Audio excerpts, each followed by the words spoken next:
मैं बंदा सिंह बहादुर बोल रहा हूं। मैं वही बंदा सिंह बहादुर हूं जिसने मुगलों के छक्के छुड़ा दिए थे।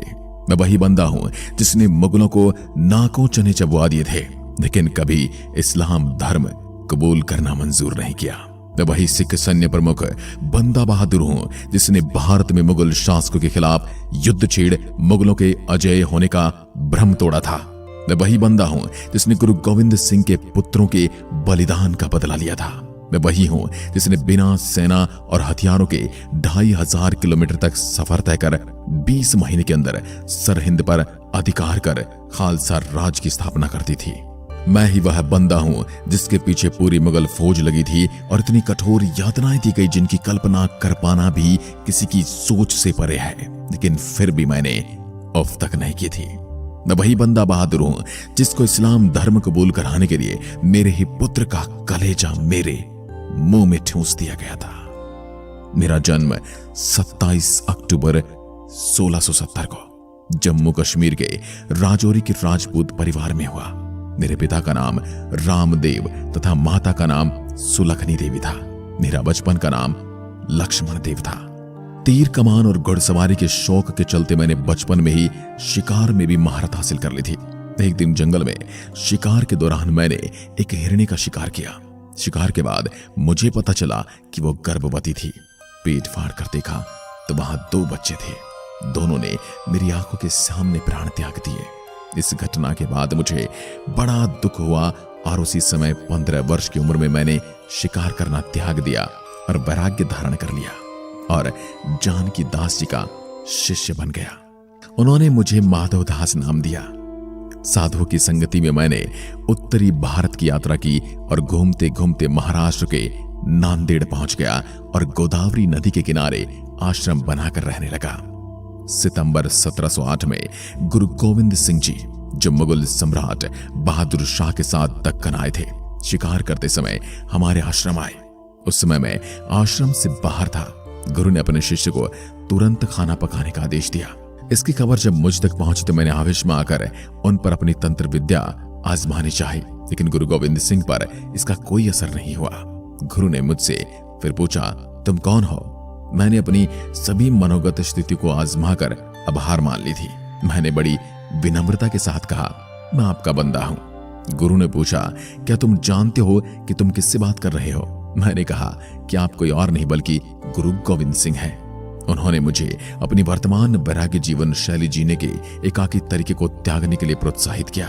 उन्होंने मुझे धर्म की रक्षा हेतु और न्याय के लिए लड़ने के लिए एक सच्चे योद्धा के कर्तव्य को फिर से शुरू करने के लिए कहा। गुरु गोविंद सिंह को उम्मीद थी कि सम्राट बहादुर शाह अपने वादे को पूरा करेंगे और पंजाब में सरहिंद के गवर्नर नवाब वजीर खान और उनके साथी को गुरु माता गुजरी और अपने 2 बेटे जोरावर सिंह और फतेह सिंह की हत्या सहित आम लोगों के खिलाफ उनके अपराधों के लिए दंडित अवश्य करेंगे। लेकिन बहादुर शाह ने इसमें कोई रुचि नहीं दिखाई। उसे अनिच्छुक पाते हुए गुरु गोविंद सिंह ने मुझे पंजाब के लोगों को मुगलों से छुटकारा दिलाने का काम सौंपा। गुरु ने मुझे बंदा सिंह बहादुर नाम देते हुए एक तलवार, 5 तीर और 5 साथी दिए। साथ ही उन्होंने एक आदेश भी दिया था जिसमें उन्होंने कहा था कि मुझे पंजाब में मुगलों के विरुद्ध सिखों का नेतृत्व करना है और सरहिंद नगर पर जाकर कब्जा करूं और अपने पुत्रों की मौत का बदला लेने के लिए अपने हाथों से वजीर खान को मृत्यु दंड दूं। बाद में मैं भी वहां पहुंच जाऊंगा। मैंने पंजाब की ओर कूच किया, लेकिन कुछ दिन बाद ही जमशीद खान नाम के एक अफगान ने गुरु गोविंद सिंह पर खुकरी से वार किया, जिससे उनको गहरा घाव हो गया। गुरु गोविंद सिंह कई दिनों तक जिंदगी और मौत के बीच झूलते रहे।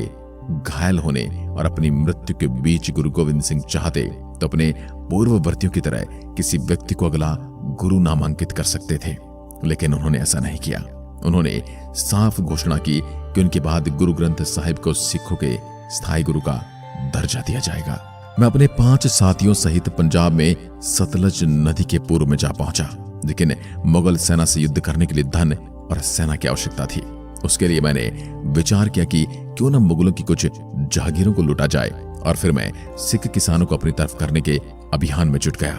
जमींदारों के अत्याचारों से त्रस्त सरहिंद के किसान बहुत कठिन जीवन जी रहे थे। उनको एक निडर नेता की तलाश थी और वो ये भी नहीं भूल पाए थे कि गुरु गोविंद सिंह के बेटों के साथ क्या हुआ था।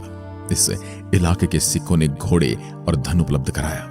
कई सालों से मनसबदारों ने अपने सैनिकों का वेतन नहीं दिया था, इसलिए वे लोग भी जीवन यापन की तलाश में थे, जिसने उन्हें मेरे साथ आने के लिए प्रेरित किया। सबसे पहले हमने सोनीपत और कैथल में मुगलों का खजाना लूटा। 3 से 4 महीने के भीतर अब सेना में करीब 5000 घोड़े और 8000 पैदल सैनिक शामिल हो गए थे।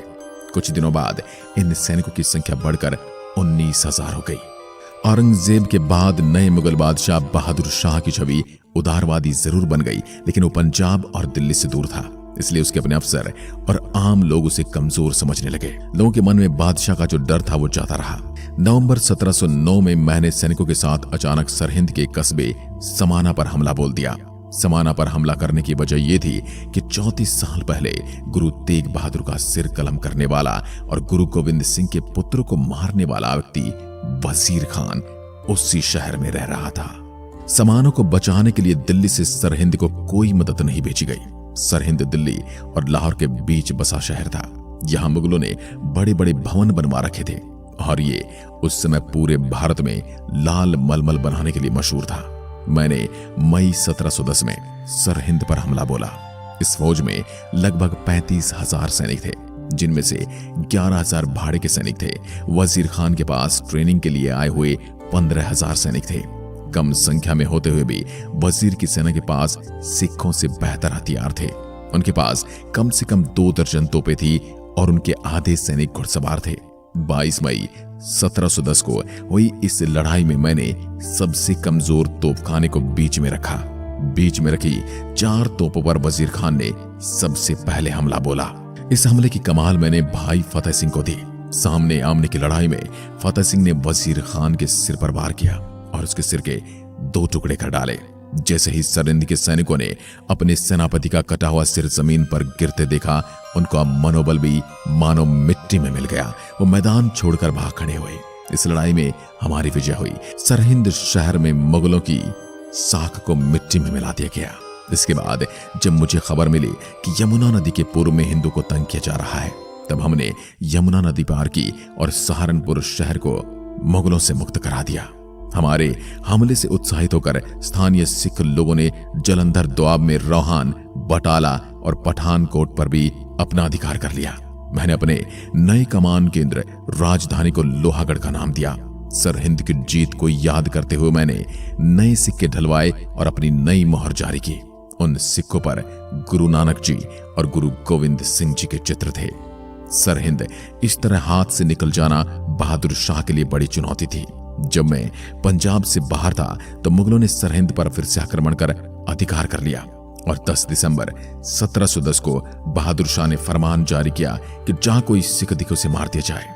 मैंने जंगलों से ही सिखों को हुक्मनामे भेजे ताकि हम दोबारा अपनी सेना को एकजुट कर सकें। 2 साल तक मैं छुपते छुपाते उन्हीं जंगलों में रहा। मेरे बुलाने पर 1712 में कीरतपुर साहिब में सिखों ने राजा अजमेर चंद को हराया। अजमेर चंद ने ही पहाड़ी राजाओं को गुरु गोविंद सिंह जी के खिलाफ भड़काया था। 1712 में बहादुर शाह की भी मौत हो गई, जिसके बाद उनके बेटों में सत्ता को लेकर ठन गई। मुगलों में पड़ी फूट का फायदा उठाते हुए मैंने लोहगढ़ पर दोबारा अधिकार कर लिया। बहादुर शाह की मौत के बाद मुगलों की कमान फर्रुखशियार ने अपने हाथ में ले ली थी। उसने सबसे पहले समद खां को लाहौर का गवर्नर और उसके बेटे जकारिया खां को जम्मू का फौजदार नियुक्त किया। फिर इन दोनों को सिखों के खिलाफ अभियान शुरू करने को कहा। 3 साल के इस अभियान में समद खां ने सिखों को गुरदासपुर शहर से 4 मील दूर गुरदास नांगल तक ढकेल दिया। वहां किले की सुरक्षा में हम किसी तरह बचे रहे। समद खां ने उज्ज्वल रणनीति का सहारा लेते हुए गुरदास नांगल किले के सारे रास्ते बंद कर दिए। न खाना अंदर आ सकता था न पानी। पहले भी लोहागढ़ के किले को मुगल नहीं जीत पाए थे, इसलिए हमले की बजाय समद खां ने इंतजार की नीति अपनाई। खाने को भोजन न मिला तो दुर्ग में सिख घास पत्तियों पर गुजारा करते रहे। उसमें भी बात न बढ़ी तो घोड़ों और गधों का मांस खाना पड़ा। 8 महीने किसी तरह गुजरे, लेकिन दिसंबर आते आते दिखने लग गया था कि बाहर निकलने के सिवा कोई चारा नहीं। किले के दरवाजे खोले तो मुगल सेना टूट पड़ी। 7 दिसंबर 1715 को मुगलों ने गुरदास मांगल गांव पर कब्जा कर लिया और 17 दिसंबर 1715 को 200 सिखों को कत्ल कर दिया गया। बाकी सिखों को मेरे सहित गिरफ्तार कर लिया गया। फर्रुखशियार ने आदेश दिया कि बंदा उसे जिंदा चाहिए। सभी सिखों को जंजीरों से बांधकर ऊंटों पर बैठने के लिए मजबूर किया गया था। समद खान ने अपने बेटे जकारिया खां के नेतृत्व में सिखों को दिल्ली के लिए रवाना किया। 27 फरवरी को इस जुलूस ने दिल्ली के अंदर प्रवेश किया। जुलूस को देखने के लिए भारी संख्या में दिल्लीवासी सड़कों पर उतर आए। इसमें करीब 744 जीवित सिख कैदी चल रहे थे। उन्हें दो दो करके बिना काठी वाले ऊंटों पर बांधा गया था, यानी 377 ऊंटों का काफिला चल रहा था। प्रत्येक कैदी का एक हाथ गर्दन के पीछे एक लोहे की जंजीर से बंधा हुआ था। इसके अलावा उन्हें लंबे बांसों पर मारे गए 200 सिखों के सिर लटका रखे थे। उनके पीछे मैं चल रहा था। पीछे एक लोहे के पिंजरे में डालकर हाथी पर सवार किया गया मुझे। मेरे दोनों पैर लोहे की सांकलों से बांधे गए। मेरे बगल में नंगी तलवारें लिए 2 मुगल सिपाही खड़े रहे। हम सबको फर्रुखशियार के आगे पेश किया गया। फर्रुखशियार ने मुझे और मेरे 23 साथी को मीर आतिश इब्राहिम और दीन खां के हाथों सौंप दिया। बाकी सिखों को दिल्ली के कोतवाल सरबराह खान के हवाले कर दिया गया। 5 मार्च 1716 को सजा का ऐलान हुआ। सजा थी सर कलम किया जाना। न बोलते ही सिर धड़ से अलग करने लगे। एक बड़े से चबूतरे पर एक एक आदमी को ले जाकर एक ही सवाल पूछा जाता, क्या तुम्हें इस्लाम कबूल है? हर सिर ना में हिलता गया और सिर धड़ से अलग होता गया। 7 दिनों तक चले इस कत्लेआम से कोतवाल सरबराह खां जब थक गया तो उसने सजा पर रोक लगा दी।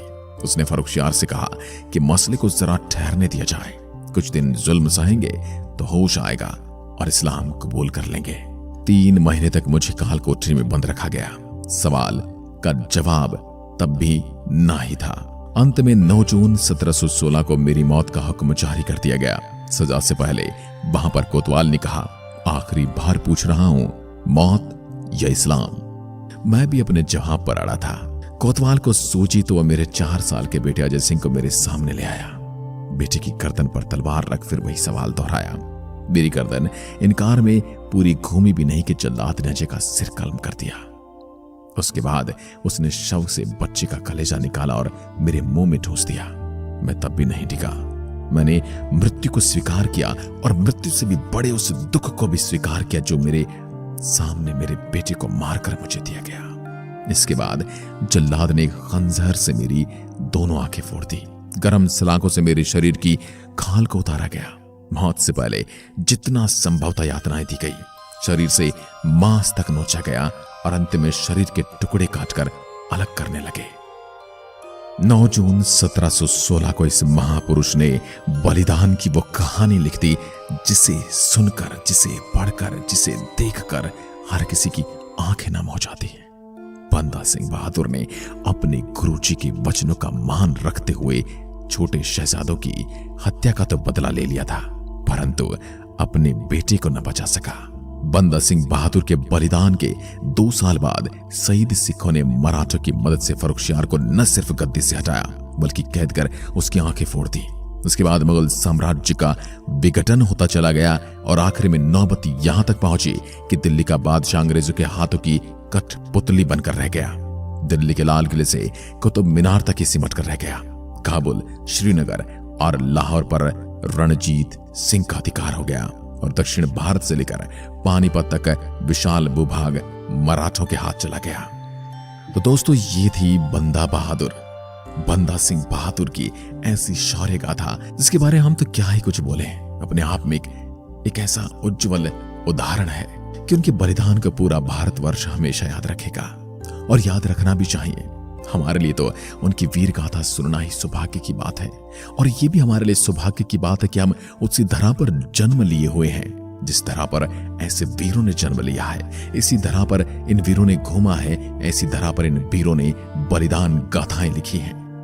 हमारी भारत माता की इस धरती पर ऐसे ऐसे वीर योद्धा हुए हैं जिन्होंने अपने धर्म और लोगों की रक्षा के लिए अपने प्राणों का बलिदान अपने कर्तव्य का हिस्सा माना है। तो दोस्तों, कमेंट बॉक्स में बंदा सिंह बहादुर के इस बलिदान के बारे में आप क्या कहना चाहते हैं हमें कमेंट में लिखकर जरूर बताइए और साथ ही ये भी बताइए क्या मुगलिया और लेफ्ट इतिहासकारों ने हमारे इतिहास को हमसे छुपाने की कोशिश की है, और यदि की है तो अब हमारा फर्ज बनता है, हमारा ये कर्म बनता है, ये हमारा धर्म बनता है कि हम असली इतिहास को जाने, देखें, सुने, बताएं। आज के लिए बस इतना ही। जय हिंद, जय भारत।